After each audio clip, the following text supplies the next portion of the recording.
లేఖన భాగంలో నుంచి ఆదికాండము 37వ అధ్యాయము 1 నుంచి 5 వచనములో మన మధ్యలో ఉన్న యవ్వన బిడ్డ వినీలా స్నేహం వచ్చి చదివినిపిస్తారు. ఆదికాండము 37వ అధ్యాయము 1 నుంచి 5 వచనములు. ఈ దినమునకే ఏర్పాటు చేయబడిన వాక్య భాగము ఆదికాండము 37వ అధ్యాయము 1 నుంచి 5 వచనములు. 1వ వచనం ప్రారంభం. యాకోబు తన తండ్రి పరదేశవాసిగా ఉండిన కానాను దేశంలో నివసించును. యాకోబు వంశావళి ఇది. యోసేపు 11 ఏండ్లవాడే తన సహోదరులతో కూడా మందను మేపుచుండెను. అతడు చిన్నవాడే తన తండ్రి భార్య అయిన బిల్హా కుమారుల యొద్దను జిల్పా కుమారుల యొద్దను ఉండెను. అప్పుడు యోసేపు వారి చెడుతనమును గూర్చిన సమాచారము వారి తండ్రి వద్దకు తెచ్చుచుండువాడు. మరియు యోసేపు ఇశ్రాయేలు వృద్ధాప్యమందు పుట్టిన కుమారుడు కనుక తన కుమారులందరికంటే ఎక్కువగా అతని ప్రేమించి అతని కొరకు విచిత్రమైన నిలువుటంగి కుట్టించెను. అతని సహోదరులు తమ తండ్రి అతనిని తమ అందరికంటే ఎక్కువగా ప్రేమించుట చూచినప్పుడు వారు అతని మీద పగబట్టి అతనిని క్షేమ సమాచారమైనను అడగలేకపోయేది. యోసేపు ఒక కలకని తన సహోదరులతో అది తెలియచెప్పగా వారు అతని మీద మరీ పగబట్టిరి. ఈ చిన్న వాక్యం దేవుడు దీవించును గాక. యాకోబుకు కలిగినటువంటి ఆ యొక్క బిడ్డలలో ఒకడైనటువంటి యోసేపుపై ఏమని రాయబడి ఉన్నది అని అంటే 37వ అధ్యాయంలో 4వ వచనంలో యోసేపు పుట్టిన బిడ్డల్లో అందరికంటే చిన్నవాడైన యాకోబుకు పుట్టినటువంటి యోసేపు చిన్నవాడు కావటంతో తండ్రి అతన్ని ఎక్కువగా ప్రేమించుట చూసి అతని యొక్క అన్నలు తమ్ముడు ఆయన మీద ఏమి చేశారట?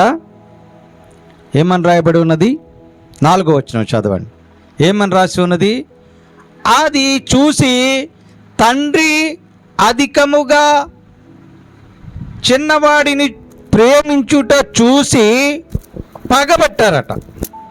ఎవరి మీద పగబట్టారు? పొరుగువాని మీదనా? ఎవరి మీద పగబట్టారు అంటే సొంత తమ్ముడిపై పగబట్టారు. 5వ వచనాన్ని గమనించినప్పుడు ఆ తమ్ముడి పైన మరింత పగబట్టారట. ఎందుకు అని అంటే ఆయనకు ఒక కల వచ్చింది. ఆ కల వచ్చినప్పుడు ఆ అన్నదమ్ములకు యోసేపుకు సంబంధించి కలగా అది వర్ణించబడింది. అంటే యోసేపు పన నిలబడినప్పుడు ఆ మిగతా వారి పనులన్నీ కూడా, ఆ చేలోని పనులన్నీ కూడా ఆ నిలబడినటువంటి పనకు నమస్కారం చేస్తున్నట్టుగా ఆ కల వచ్చినదట. అదేమనగా మనము చేనులో పనులు కట్టుచుంటిమి నా పన లేచి నిలిచి ఉండగా మీ పనులు నా పన్ను చుట్టూ చేరి నా పనకు సాష్టాంగ నమస్కారము చేసెను అని కల వచ్చింది నాకు అన్నయ్య అని చెప్పాడు. అందుకు మరింతగా పగబట్టారట.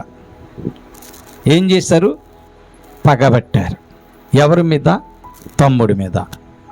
ఈ పగ మరింత హెచ్చుగా కూడా పగ ఉన్నదట. మరింతగా పగబట్టిరి అని అక్కడ రాయబడి ఉంది. అంటే ప్రియులరా, ఆలోచన చేయండి. ఈ మనుష్యులు తోటివారిపైన అయిన వారిపైన పగబడుతూ ఉన్నారు. ఇప్పుడు యోసేపుపై అన్నలు పగబట్టారు. ప్రియులరా, ఆలోచన చేయండి. ఈ లోకరీతిగా కూడా ఈ పగను మనం అనేక పర్యాయాలు చూసి ఉంటాం, అనుభవించి ఉంటాం. ఆ పగ చేత బాధలు పడే ఉంటాం. మానవుని అనేవానికి అది సహజంగా కనిపిస్తున్నది. మరి పగ మనుష్యుల మధ్య ఉన్నటువంటి సంబంధ బాంధవ్యాలను పాడు చేసే ప్రధానమైన కారణముగా కనపడుతూ ఉన్నది ఈ పగ. అసలు పగ అంటే ఏమిటి అని మనం ఆలోచించినప్పుడు, పగ అంటే కోపం, ద్వేషం, ప్రతీకారం, మనస్సులో దాచుకుని దానిని తీర్చుకోవాలి అనే భావనే పగ. ప్రియులరా, ఆలోచన వచ్చేయండి. All these together from the revenge. అంటే ఇప్పుడు ఈ పగ కోపము చేత, అసూయ చేత, ద్వేషము చేత, ప్రతీకారము చేత ఈ పగను మనుష్యులు పెంచుకుంటున్నారు. అంటే మనిషికి కలిగిన అన్యాయము పైన, ఆ అన్యాయము చేసిన వారిపైన, అన్యాయము చెయ్యాలి అని అనుకున్న వారిపైన ఈ మనుషులు పగను పెంచుకుని ఆ పగను తీర్చుకోవటానికి ప్రతీకార జ్వాలను రగిలించుకుని ఒకరిపై ఒకరు కుట్రలు పన్నుతూ ఉన్నారు. ప్రియులరా, ఆలోచన వచ్చండి. సొంత తమ్ముడిపైనే యోసేపు అన్నలు పగబట్టారు అని అంటే నీ ఇరుగు పొరుగు వారు నీ మీద పగబట్టరా? ఆలోచన వచ్చేయండి. ఈ పగ ఎందుకు మనిషికి వస్తూ ఉన్నది? ప్రియమైన సంగమా, అసలు ఈ పగకి రూట్ కాజ్ అంటే పగకు కారణాలు ఏమిటి అని మనము ఆలోచించినప్పుడు 5 కారణాలు కనపడుతున్నాయి. మనిషి పగను పెంచుకోవటానికి, ఆ పగతో రగిలిపోవటానికి 5 కారణాలు మనకు కనిపిస్తున్నాయి. మొట్టమొదటిది ఏమిటి అంటే అవమానం. ఒక మనిషిని అవమానపరిచినప్పుడు, ఒక మనిషి ఇన్స్టాల్ చేసినప్పుడు ఆ మనిషి పైన పగ పెంచుకుంటున్నారు. రెండవది అన్యాయము చేసినప్పుడు, ఇన్జస్టిస్. ఒక మనిషికి అన్యాయము చేసినప్పుడు పగ పెంచుకుంటూ ఉన్నారు. ఇది రెండవ కారణం. మూడవ కారణం యాంగ్రీ, కోపం. మనిషికి కోపం ఉండుట చేత పగ పెంచుకుంటూ ఉన్నారు. నాలుగవది అసూయ, జలస్సీ. ఈ అసూయ చేత ఒక మనిషి పగను పెంచుకుంటూ ఉన్నాడు. ఐదవ కారణం గర్వం, ప్రైడ్. ఈ గర్వము చేత ఒక మనిషి పైన పగను పెంచుకుంటూ ఉన్నాడు. ప్రియమైన సంగమా, ప్రియమైన విశ్వాసులారా, ఇక్కడ యోసేపు అన్నలు తమ్ముడిపై ఎందుకు పగబెట్టుకున్నారు? తమ్ముడు ఏమన్నా వారికి అన్యాయం చేశాడా? తండ్రి చిన్నవాడు అయినటువంటి యోసేపును ప్రేమగా చూడటం యోసేపు తప్ప? యాకోబు వృద్ధాప్యములో ఉన్నప్పుడు పుట్టిన బిడ్డ గనక, యోసేపు చిన్నవాడు గనక, వయసు ఎంత ఉంది రాయబడి ఉంది అక్కడ చదవండి. వయసు ఎంత రాయబడి ఉంది ఆయనకు ఆ సమయంలో? ఎంతండి వయసు ఎంత ఆయనకి? 12 ఏళ్ల కుర్రవాడిపై, ఒక బాలుడిపై, ఒక చైల్డ్పై పగను పెంచుకున్నారు. ఏమంత నేరం చేశాడైనా, ఏమన్ని ఘోరాలు చేశాడని పగన పెంచుకున్నారు అని అంటే,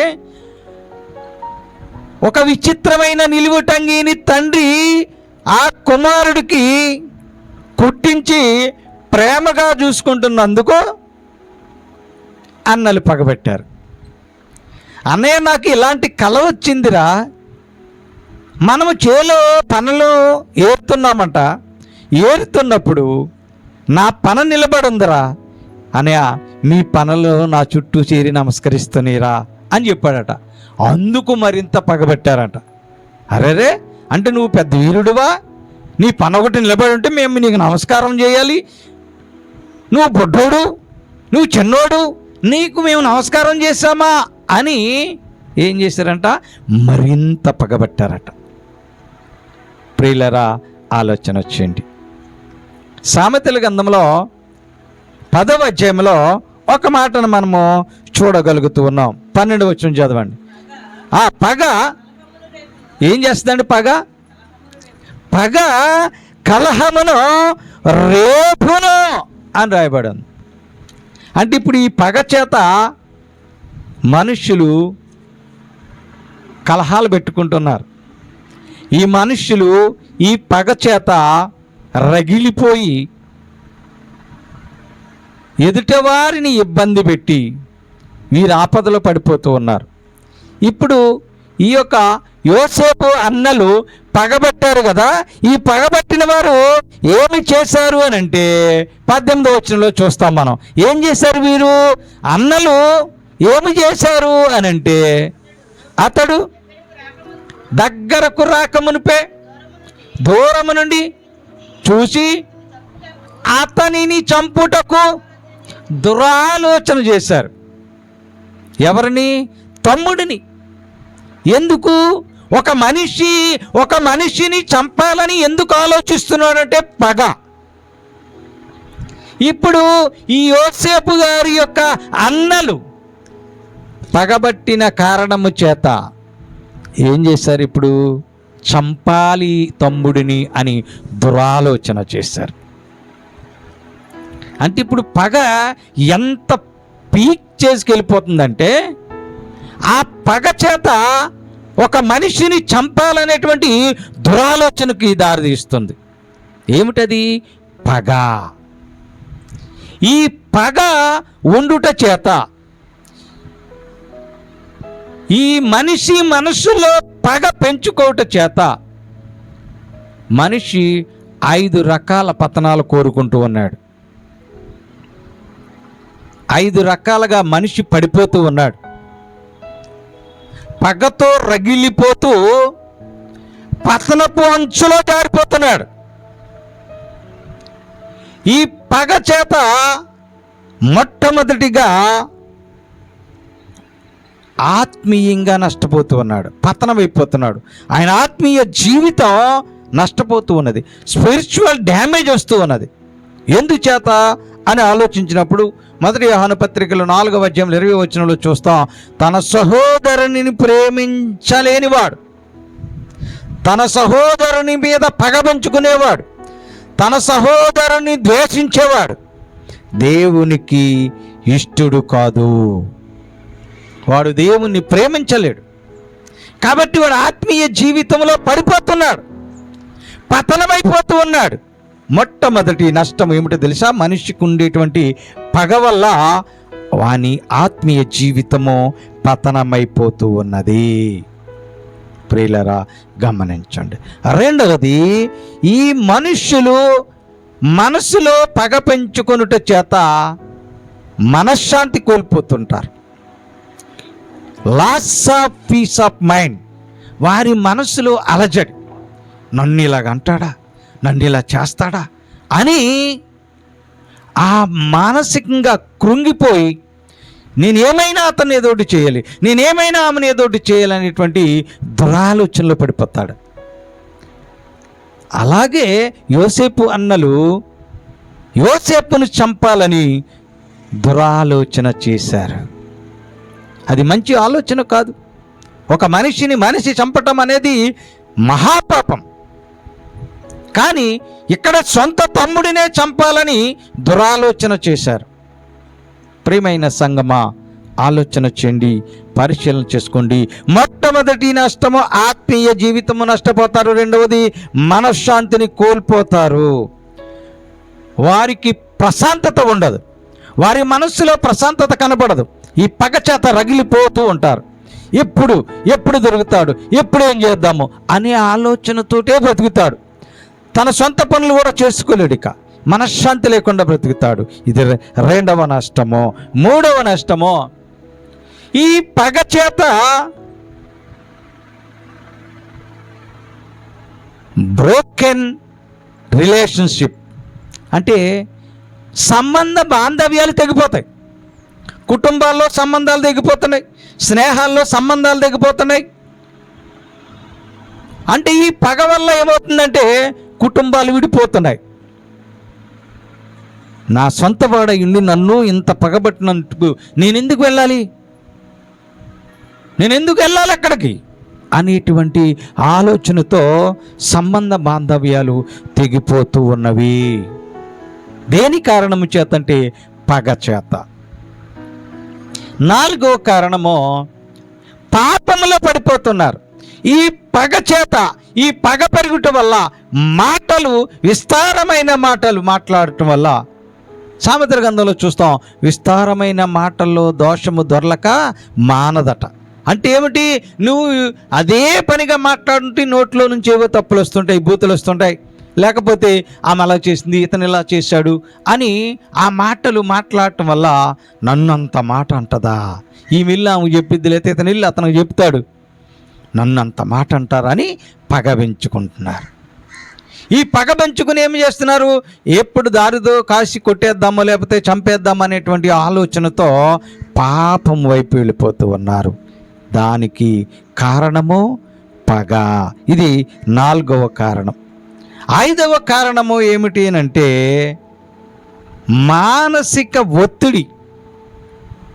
నిద్ర పట్టదు, ఇక నన్ను అంత మాట అన్నారా అని ఇక రాత్రంతా నిద్రపోకుండా ఏం చేద్దాం, ఎలా చేద్దాం, ఆయనకి శత్రువులు ఉన్నారో వాళ్ళని కలుపుకుందాం, లేదా ఈమెకి శత్రువులు ఉన్నారో ఈమెని కలుపుకుందాం, ఏదో ఒకటి ఆయన్ని చేయాలి, ఏదో ఒకటి ఆమెని చేయాలి అనేటువంటి దురాలోచనలోకి వెళ్ళిపోయి మానసిక ఒత్తిడికి గురవుతూ ఆరోగ్యం పాడు చేసుకుంటూ ఉన్నారు. 5 రకాలైనటువంటి పతనాలు ఈ పగ చేత మనిషి కోరుకుంటూ ఉన్నాడు.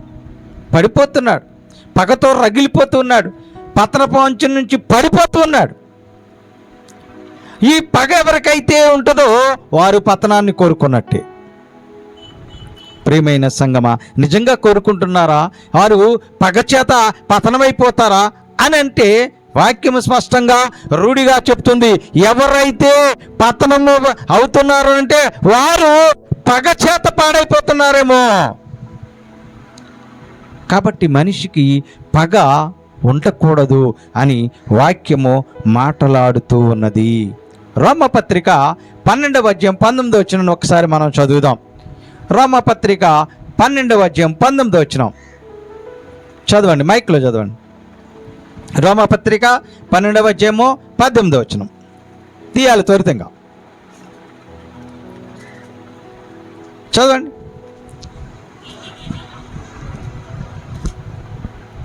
12వ అధ్యాయం 19వ వచనం. ప్రియులారా మీకు మీరే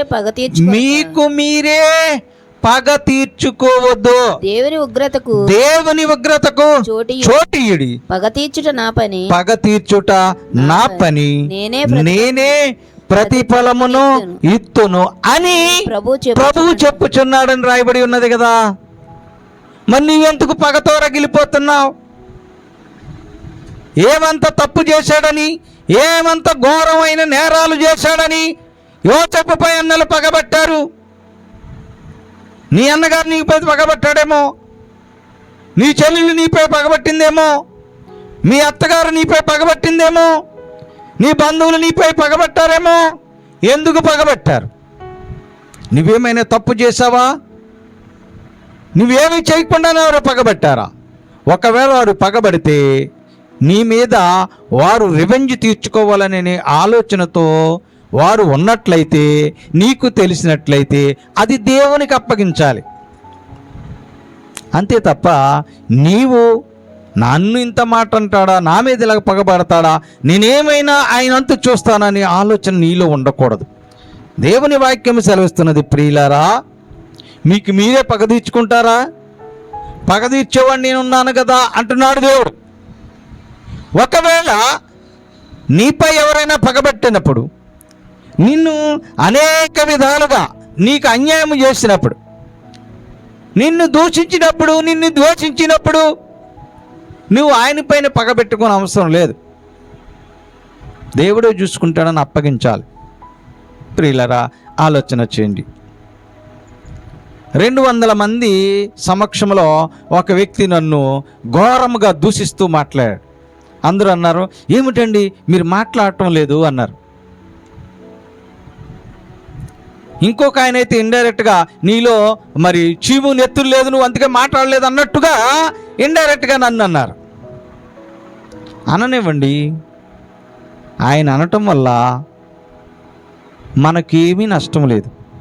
ఆ వ్యక్తి మాట్లాడిన మాటలను బట్టి ఆ జన సమూహం ఏమనుకున్నదంటే, ఇది ఇలా దుర్మార్గమైన మాటలు మాట్లాడాడు, క్యారెక్టర్లెస్ వాడు అనుకున్నారే తప్ప మనకేమీ నష్టం లేదు.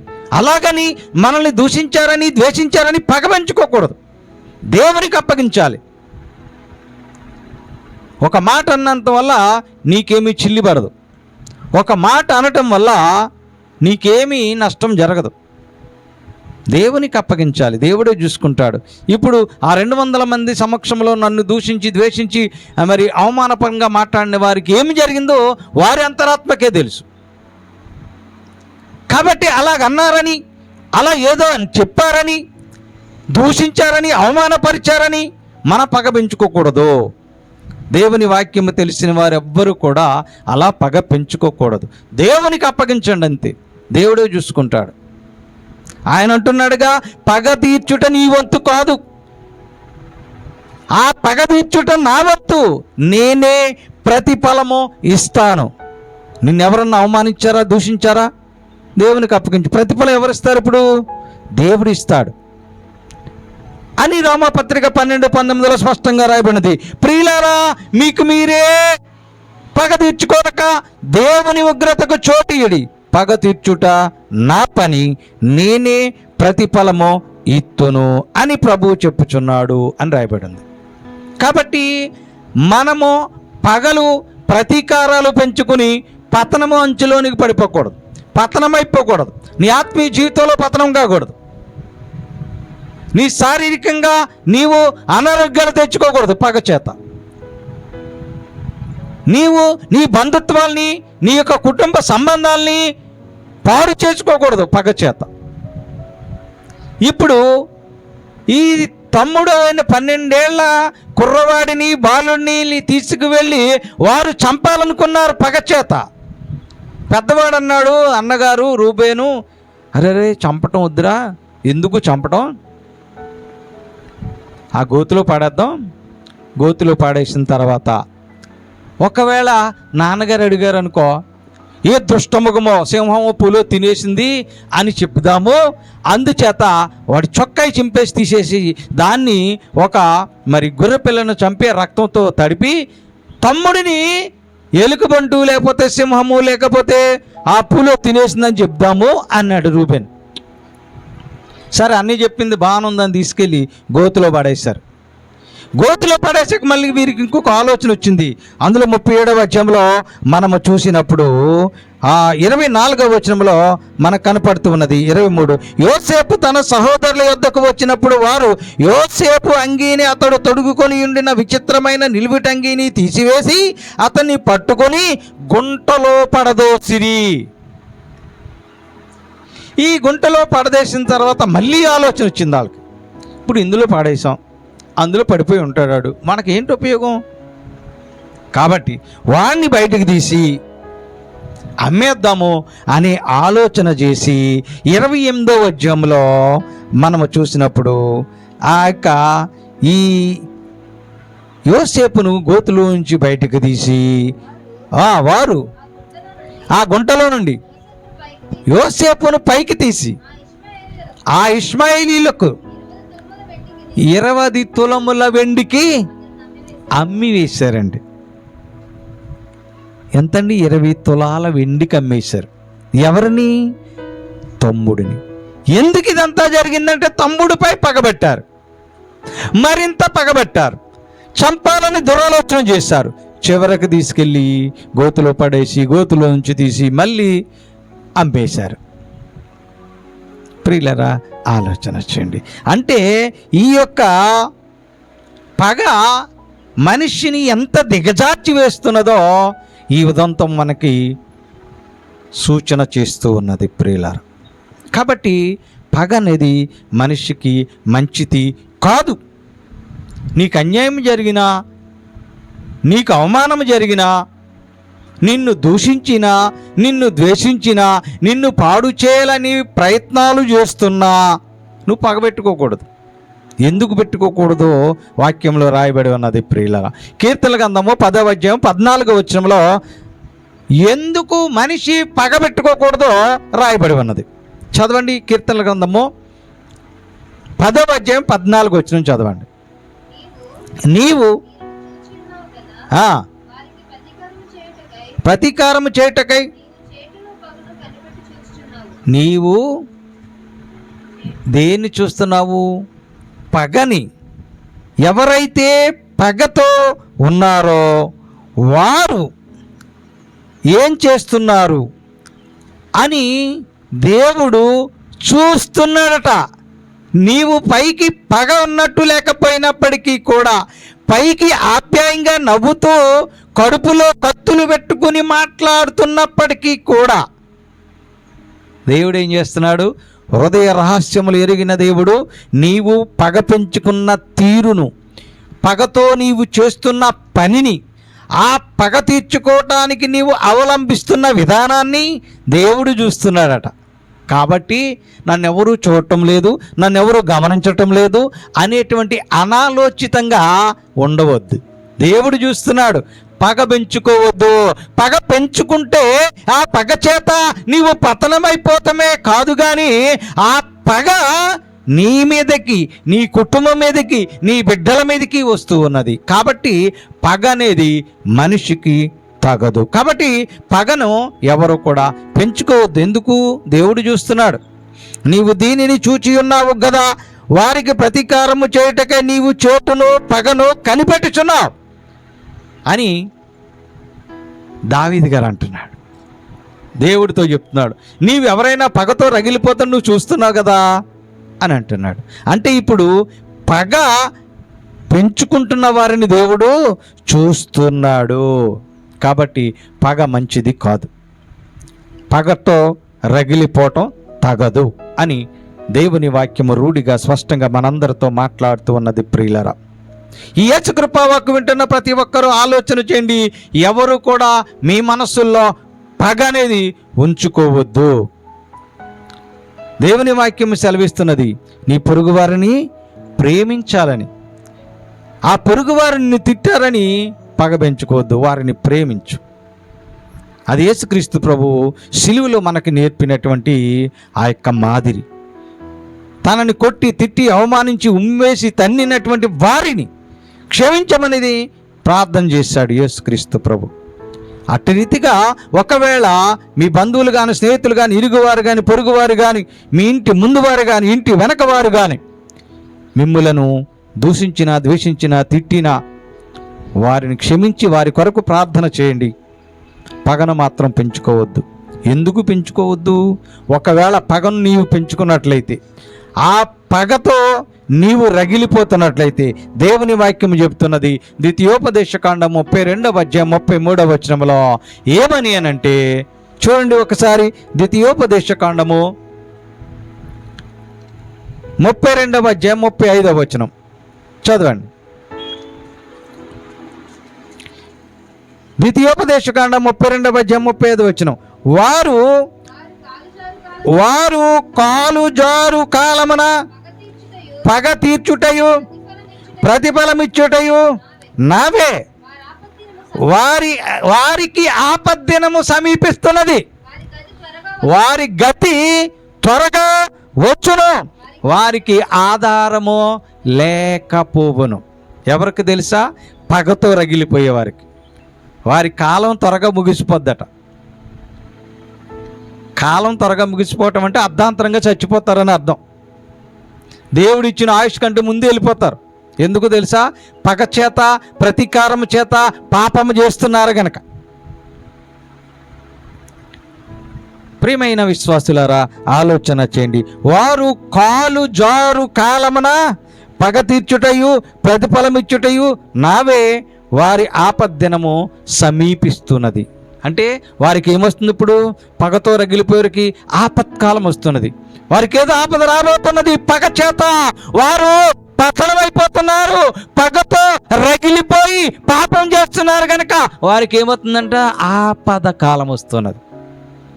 అంతేకాదు ప్రియులరా, వారి గతి త్వరగా ముగిసిపోతూ ఉన్నది. అంతేకాదు ప్రియులరా, వారికి ఏమవుతుందట? ఆధారం లేకుండా పోతారట. ఏముంటానండి, ఎంతో బాగా బ్రతికారండి, ఆధారం లేకుండా అయిపోయారండి అంటుంటారు మన పెద్దలు. మరి ఎందుకు ఆధారం లేకుండా పోయింది? 100 ఎకరాలు పోని, కోట్లాస్తి పోయింది, ఆస్తి అంతస్తు పోయింది, ఉంటాకి ఇల్లు లేకుండా పోయింది, ఆధారం పోయింది. ఎందుకు పోయింది? కారణం ఏమై ఉంటుందో ఆలోచించుకోవాలి, పరిశీలన చేసుకోవాలి. వాక్యము రూఢిగా చెబుతూ ఉన్నది, ఎవరైతే పగతో రగిలిపోతారో వారు పతనమైపోతారో, పతన పొంచిన కూలిపోతూ ఉంటారు. కాబట్టి పగను విడిచిపెట్టాలి, పగకు దూరముగా ఉండాలి. పగ తీర్చుట దేవుని వంతు, మన వంతు కాదు, మన పని కాదు.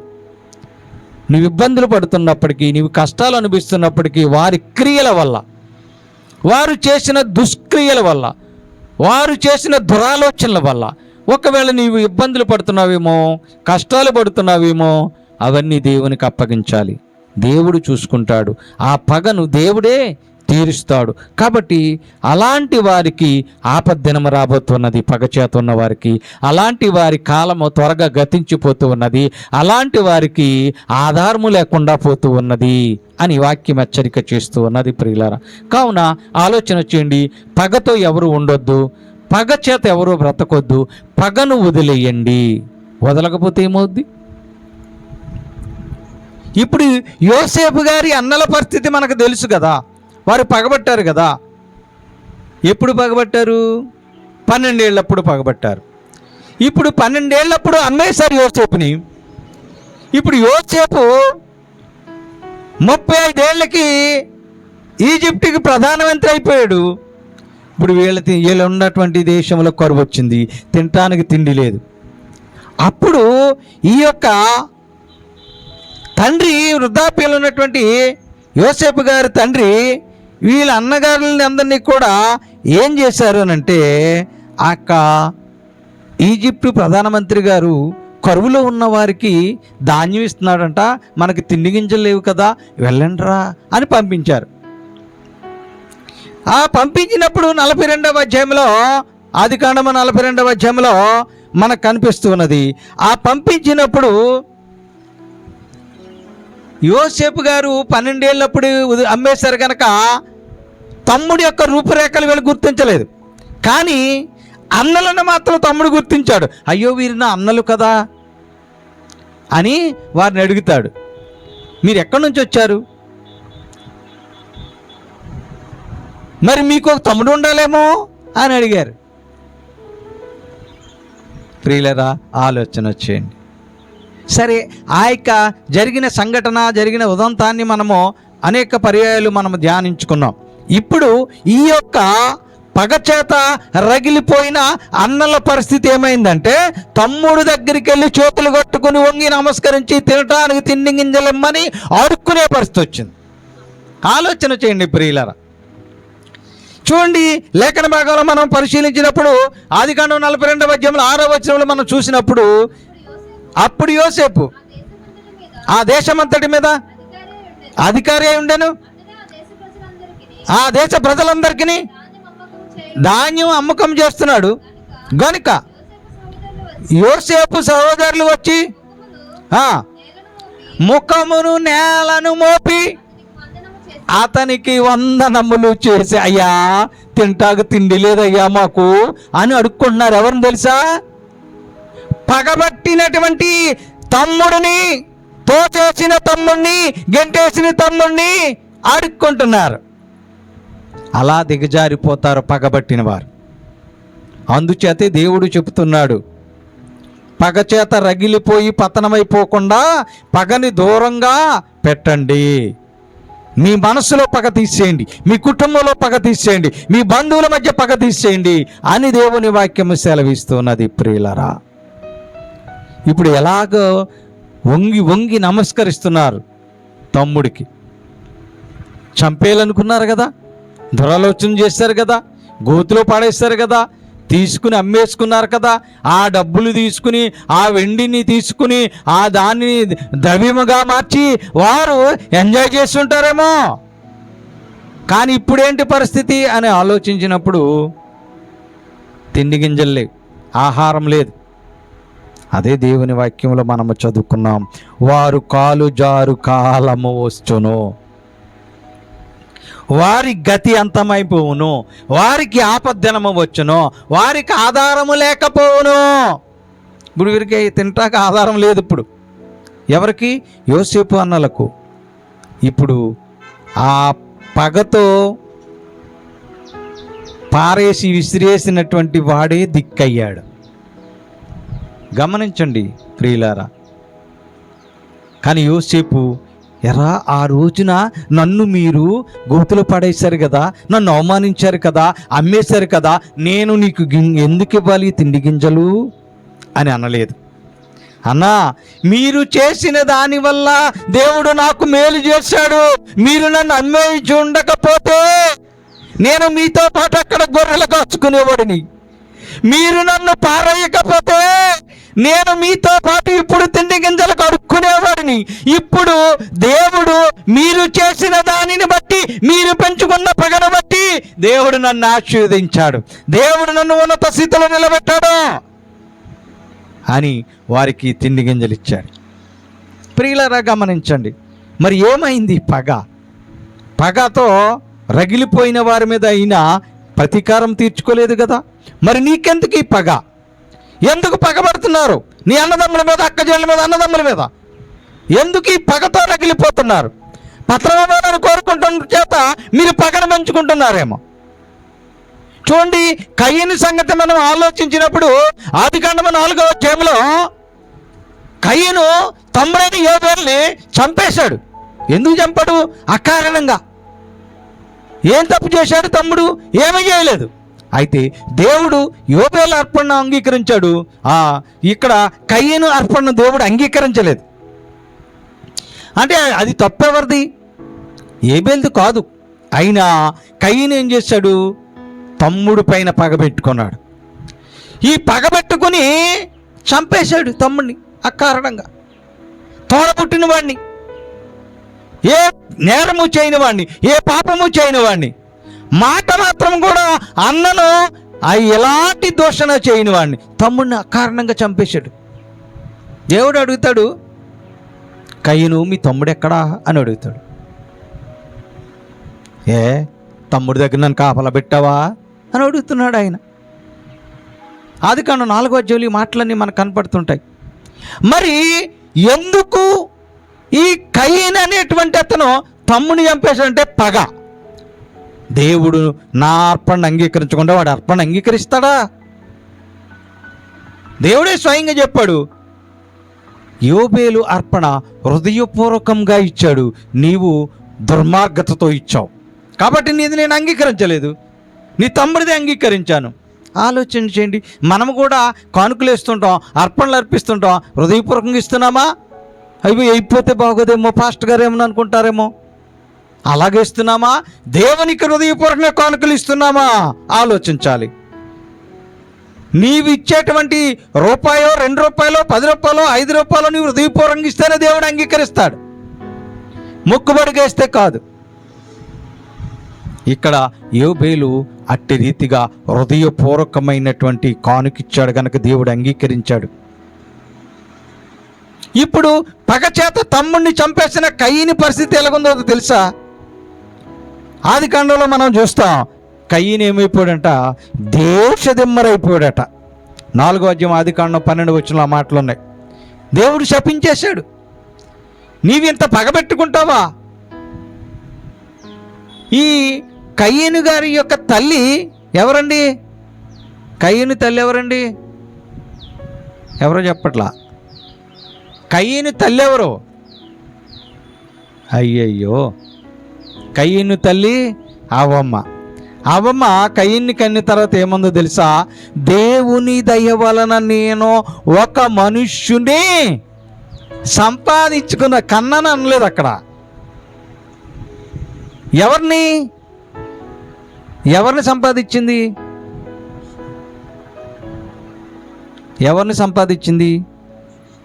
ఎవరిని? మనుష్యుని సంపాదించుకున్నాను అంది. ఇప్పుడు ఈ మనిషి ఏమయ్యాడు అంటే పగ ప్రతీకారాలతో బతుకుతున్నాడు ఈ మనిషి. దేవుని దయ వలన నాకు కుమారుడు కయీను పుట్టాడు అనలేదామె. దేవుని దయ వలన నేను ఒక మనుష్యుని సంపాదించుకున్నాను అంది. ఇప్పుడు ఈ మనిషి ఏం చేశాడు? ఇప్పుడు పగను పెంచుకుంటున్నాడు. ఈ మనిషి ఏం చేస్తున్నాడు? ఇప్పుడు పగతో బతుకుతున్నాడు. ఎక్కడి నుంచి వచ్చింది ఈ పగ ప్రతీకారం అంటే? కయీను నుంచి వచ్చింది మనకి. ఇప్పుడు మనిషి ఏం చేస్తున్నాడు? పగ ప్రతీకారాలతో బతుకుతున్నాడు, పగ చేత రగిలిపోతున్నాడు. పతనమైనా పర్వాలేదు, వాడిని చంపాలి, చంపటానికి రెక్కి నిర్వహించాలి, చంపటానికి రౌడీలను తీసుకురావాలి, చంపటానికి కత్తులు కటారులు చేయించాలి. ఇలాంటి ఆలోచనతో బతుకుతున్నారు మనుషులు. వారు ఏమైపోతారట? అలాంటి పగ చేత మనుషులను చంపాలనుకునేవారు, మనుషులను చంపుతున్నవారు ఏమవుతారు? వాక్యము స్పష్టంగా సెలవిస్తూ ఉన్నది. ఏమయ్యాడు కయ్యను? చదవండి, 4వ అధ్యాయం 12వ వచనం చదవండి. ఆదికాండము 4వ అధ్యాయం 12వ వచనం చదవండి. నీవు నేలను సేద్యపరిచినప్పుడు అది తన సారమును నీకివ్వదో, నీవు భూమి మీద దిగులుపరచు దేశదింపరిగా బతుకుతాను. తల్లం పెట్లు వదిలేసి పారిపోతావు నువ్వు. నీ కుటుంబ వ్యవస్థ చదురమైపోతుంది. ఎందుకు? నీలో ఏముంది ఇప్పుడు? పగ. ఆ పగ చేత నీవేమైపోయావు? ఇప్పుడు తమ్ముడిని చంపి దేశదిమ్మరైపోయావు. ఉన్నావా? తల్లిదండ్రులతో ఉన్నావా? అన్నదమ్ములతో ఉన్నావా? అక్కచెల్లెలతో ఉన్నావా? పగ నీకు మంచిది కాదు, పగ నీకు మంచిది కాదు. ఈ పగ వల్ల యోసేపు అన్నల్లాగా చితికిపోతావేమో. ఈ పగ వల్ల కయీనులాగా దేశదిమ్మరవైపోతావేమో. ప్రియులరా, ఎస్తేరు గ్రంథంలో మనం చూస్తాం, మొర్దెకై కూడా అలాగే పగబెంచుకున్నాడండి. పగబెంచుకున్నటువంటి మొర్దెకై ఎవరినైతే చంపాలని ఉరితారు చేశాడో అదే ఉరితారు వేసుకుని చచ్చిపోయాడు. పగ. ప్రియులరా, ఆలోచన చేయండి. ఈ పగ మనిషికి మంచిది కాదు. వారు మనుషులే కదా. మొర్దెకై మనిషిగా, యోసేపు అన్నలు మనిషిగా, కయీను కూడా మనిషే. ఆమె చెప్పింది, వారి అమ్మగారు చెప్పింది, అవ్వమ్మ. ఎవరంట? కయ్యను మనిషి. ఈ మనిషి పగతో బతుకుతున్నాడు. ప్రియమైన సంగమా, ప్రియమైన విశ్వాసులారా, ఆలోచన చేయండి. పగ కలహమును రేపును. కలహ ప్రియులతో జత చెయ్యకూడదు. యోసేపు అన్నలను చూసిన మనం, కయీను గురించి తెలుసుకున్న మనం, మొర్దెకైని గురించి వినిన మనం ఆలోచన చేయాలి. ఏం ఆలోచన చేయాలి? పగ మంచిది కాదు. ఈ పగ చేత పతనమైపోతారు. ఈ పగ నీ ఆత్మీయ జీవితాన్ని పాడు చేస్తుంది. ఈ పగ నీ బంధుత్వాలను పాడు చేస్తుంది. ఈ పగ నిన్ను పాపంలోనికి తీసుకెళ్తుంది. ఈ పగ నీ మానసిక పరిస్థితులను మార్చేస్తుంది. కాబట్టి పగ అనేది వదిలేయాలి. పగ చేత బ్రతకకూడదు. అలా బ్రతికినట్లయితే వారి స్థితిలాగా మన స్థితి మారిపోతుంది. కాబట్టి దేవుని వాక్యాన్ని అనుసరించి, దేవుని మాటకు లోబడి, దేవుని ఆజ్ఞ ప్రకారము మనము కూడా ఈ పగ అనేటువంటిది వదిలిపెట్టాలి. పగను దరికి రానివ్వకూడదు. ఈ పగను ఒకవేళ మన బంధువుల్లో మన మీద వారికి పగ ఉన్నప్పుడు వారి మారు మనసు కొరకు మనం ప్రార్థన చేయాలి. ప్రార్థన శక్తి చేత వారిని మార్చాలి. అట్టి రీతిగా ఆలోచన చేయండి. అట్టి రీతిగా మీరు ప్రార్థనాపూర్వకంగా ముందుకు నడవండి. అట్టి రీతిగా పగలేని జీవితాన్ని జీవిస్తూ దేవుడు అనుగ్రహించే దీవెనలకు, ఆశీర్వాదాలకు మీరందరూ పాత్రులుగా మిగలాలని మీకు తెలియపరుస్తూ ఈ నా కొద్ది మాటలు ముగిస్తూ ఉన్నాను. దేవుడు ఈ మాటలను మనందరి వినికిడిలో దీవించును గాక. ఆమేన్. మీ అందరికీ నా వందనములు.